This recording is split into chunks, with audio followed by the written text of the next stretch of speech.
Well, hey, we are at the Amputee Coalition 40th anniversary, and we are just having the best time meeting so many incredible amputees. I had the pleasure of pulling a handful of them to speak to you guys that weren't able to make it or people that are curious about amputee-related topics, and we have a really special one today. But first, I'd like you to know who it is that you're talking to, so let's meet the team.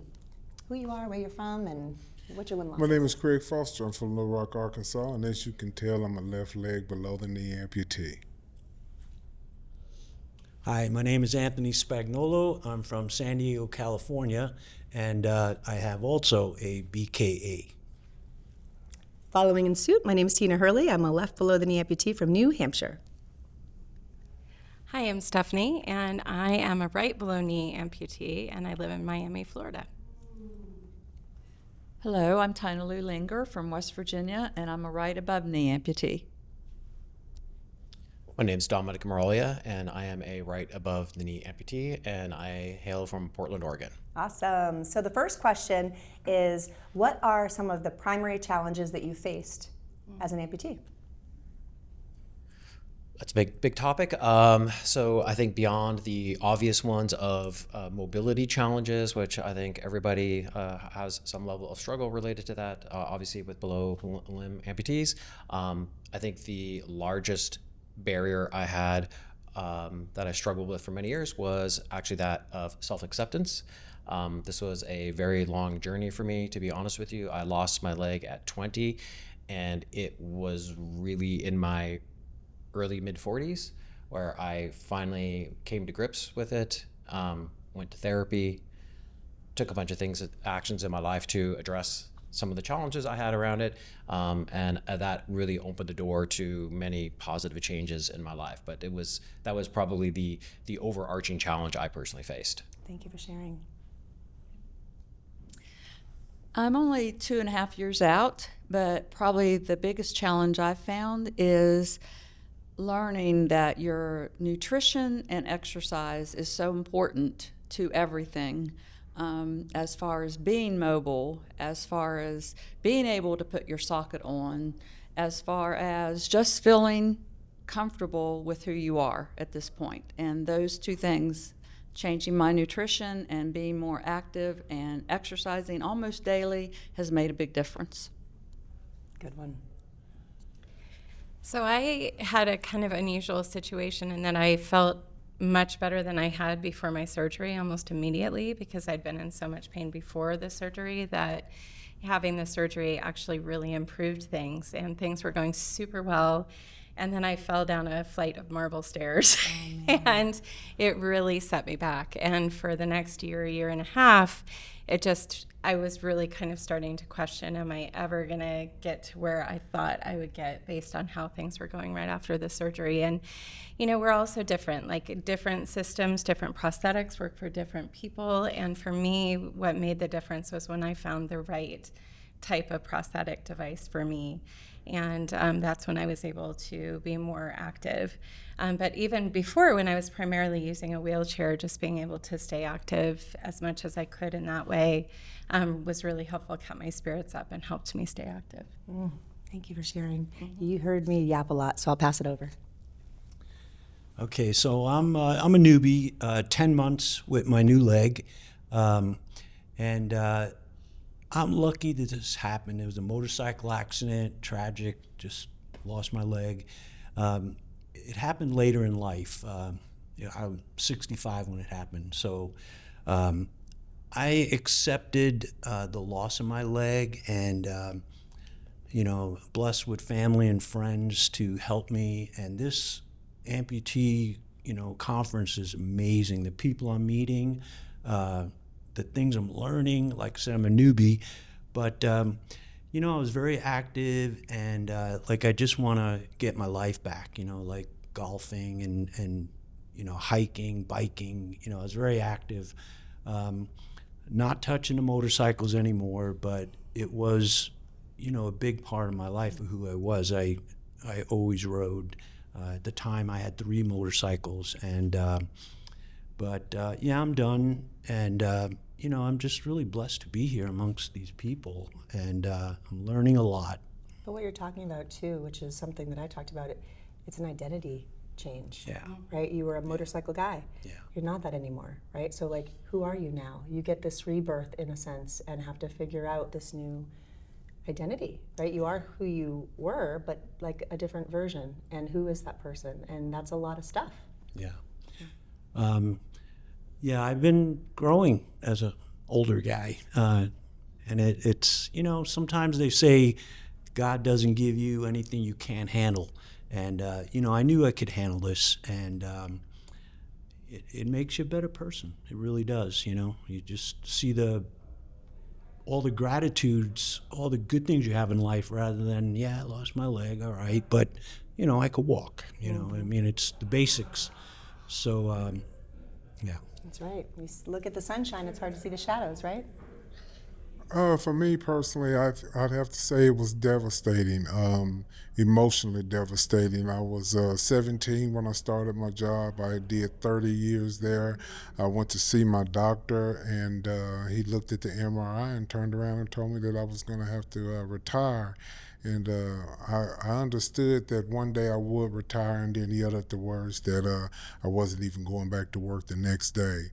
And to have a job for that long, a lot of times I always make the statement that when you're 17 and you think you're grown, and then when you get about 40 years old, you look back and you say you're just a child, a 17-year-old. I was just a child when I started that job, and it was all that I knew. And to have an acute situation of that magnitude was very, very devastating for me. Mm-hmm. Well, thank you guys for sharing. Some of it, it's like a double-edged sword, right? It's the hardest thing you've ever been through, but then sometimes and often it can turn into one of the biggest blessings when you have the right lens and you are looking at things the right way, which is sometimes not organic for everybody and is helpful when you have the right tribe and the right people around you I always joke, like, you can visit the pity cabin, it's important to feel it to heal it, but you don't unpack, right? Like, don't unpack your stuff. So thank you guys for sharing. So now on the other side of that, what are some of the things that you guys feel have helped you in your journey? There's a lot of socioeconomic and psychosocial issues that people face, so financial and social and medical and emotional. And so along the vein of that, what things have you found helpful in your journey as an amputee?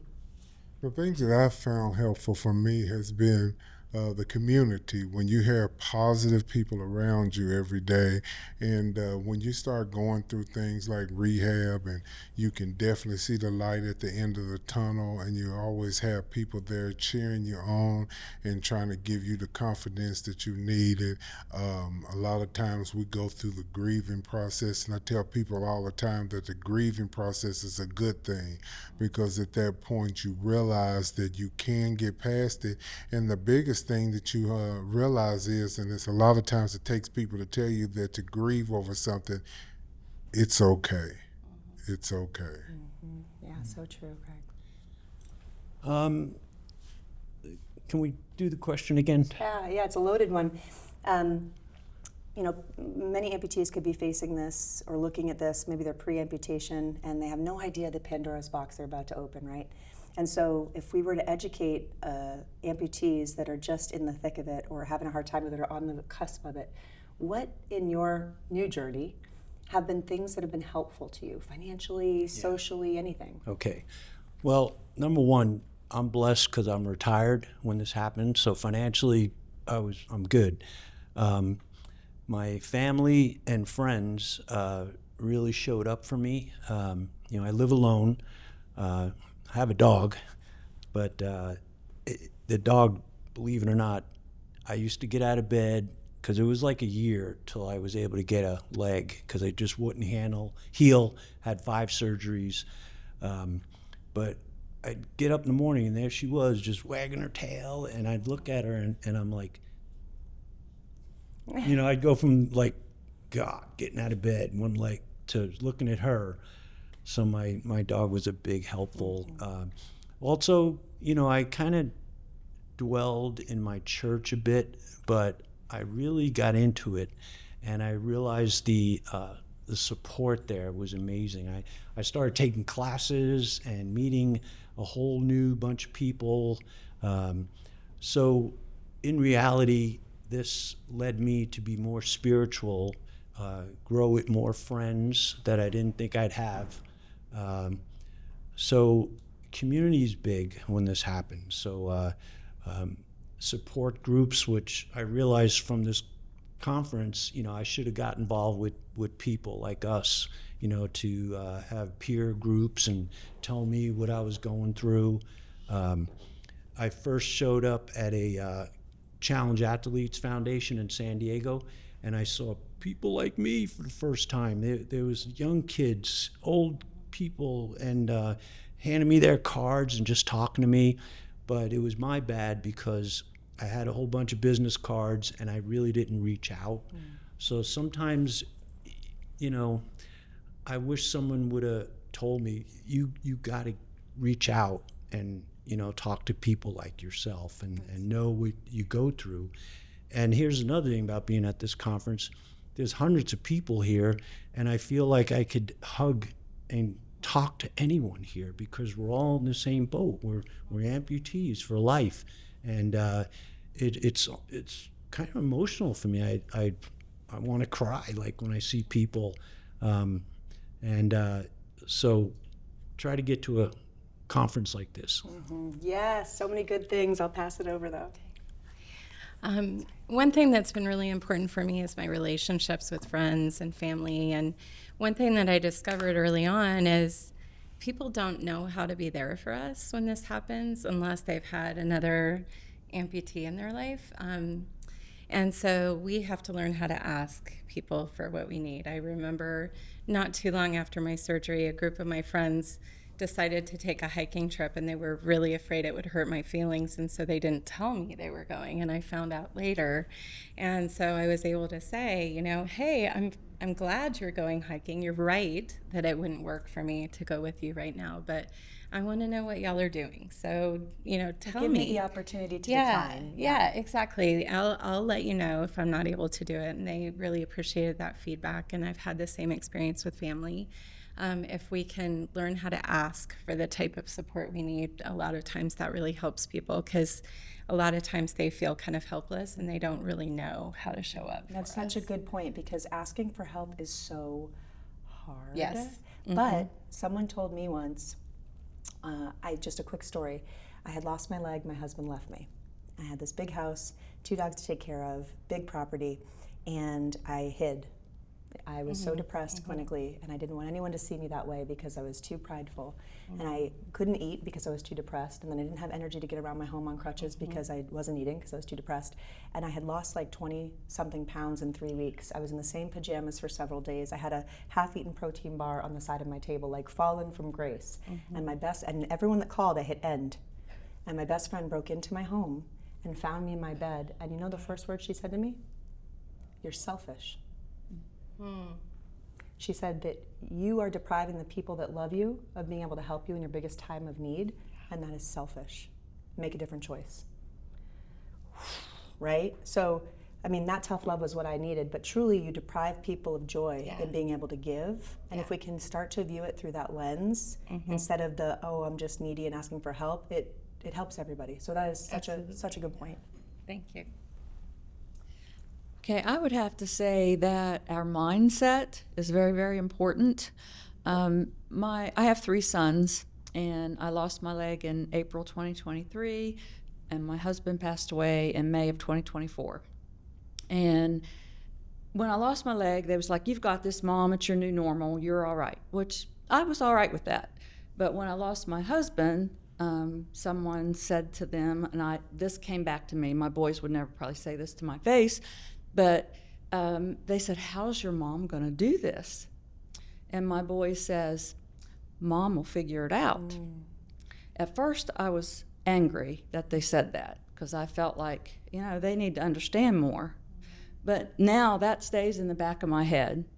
And on those days when I don't think I'm going to figure it out, I say to myself, my boy said that Mom's got this, and I've got this. If they say that, then I know that. That's right. They knew you would just be able to pivot, as hard and feeling invalidating that is at first, but really it's empowering. They know that you're capable and strong and powerful, and even when it's not clear for us, the people around us will make it work. That means a lot too. Wow, amazing story. All of them. I think for me, I think I had such a long journey as an amputee, being a young person. There was a lot of body shame issues involved with, going through, I was diagnosed with cancer at 16, ultimately losing my leg at 20 after a bunch of surgeries. So puberty, all that kind of stuff, dating, the whole things you can think about, college and all these things. And the speaker today talked about, I think, blending in or hiding or something like this. So I became like a master at this. I wore jeans all the time. I never wore shorts. I worked with people for years. They had not even the slightest clue that I was an amputee. And this ended up being very self-isolating for a lot of reasons. There's things I didn't do. I'm a software engineer, and like the software companies, everyone likes to go out and do things, and we're going to go to dinner and then go to bars and, walking around and I couldn't do all this stuff, right? Like, I was a reasonably like moderately high AK, I had good functionality, but there's no way I was gonna like work 8 hours and then go walking, for hours and hours out drinking or something. So I ended up isolating myself socially. And I think one of the most powerful things I've ever done in my life ever was on a Friday, I wrote an email to my entire company. It was a small company, 500 people. I was one of the early starting employees. So I was there when the company was only 20 people. And I wrote an email to the company, worked from home that day, and said my story, and said, when I come to work on Monday, I will be on crutches without a prosthesis. And so I came out of the closet, so to speak. And so for 7 years, I used crutches with no prosthetic at all. And to my great surprise, I somehow felt like I greatly feared rejection. I greatly feared that this would be something that would be a hindrance in my career. And what I found out is I came to work, and people that I've worked with for years would just come up and hug me. And I had like hundreds of emails from people sharing their own traumas that they're having, their health issues that they have, whatever, all these kinds of things. And it just really blew my mind, how being out there and being authentic and just being brave like this. And it also, ultimately, we talked about finances and all these things. It really also catapulted my career, developing a sense of self-awareness and self-confidence and being so open. I ended up like going on job interviews, and I currently work at Facebook. I don't know if that's okay to tell everyone that. It's a very challenging technical environment to work in. I'm an engineering manager now, so I run a bunch of engineering teams. And I went to Facebook and interviewed on crutches with one leg at this company where everyone's like 26 or 27 years old. I'm 57 now, and was hired there, and I worked there for 8 years. I'm retiring this Friday.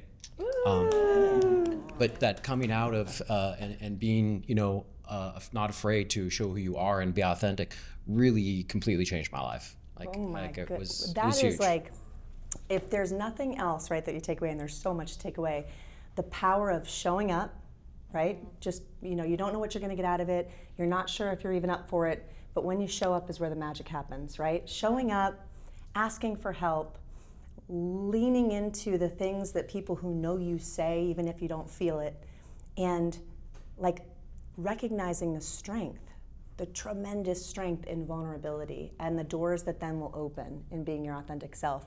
The pearls of wisdom that were just shared are like incredible. Thank you guys for being here and for sharing. And for anyone watching, please subscribe to Less Leg, More Heart, and there's so many more beautiful stories. And if you ever see someone that's got an amputation, lean in with words of empowerment and power, and just let them know they're rock stars, because each one of them have the most incredible stories. And so thank you guys for sharing. We'll see you guys next time.